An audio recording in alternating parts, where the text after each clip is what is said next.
চতুর্থ তারা আরেকটা জিনিস নিয়েছে, সোশ্যাল। এই চারটা মৌলিক দৃষ্টিভঙ্গিকে সামনে রেখে তারা যে কাজগুলো করছে, আমি মনে করি যে তাদের এই কাজের সবচেয়ে বড় ধারাবাহিকতা হচ্ছে আমাদের এই প্রিয় মাতৃভূমি বাংলাদেশ।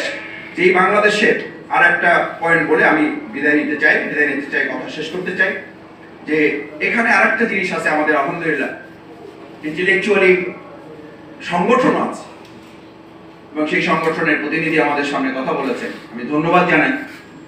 যেটা অত্যন্ত গুরুত্বপূর্ণ অধ্যায়, কারণ তাদের মৌলিক কয়েকটা কাজের মধ্যে আইডিওলজিক্যাল, পলিটিক্যাল, তারপরে সোশ্যাল, অ্যাডমিনিস্ট্রেটিভ, এর সাথে তারা কিন্তু ইন্টেলেকচুয়ালি আমাদেরকে অ্যাটাক করার জন্য সব ধরনের প্রস্তুতি তারা সম্পন্ন করেছে।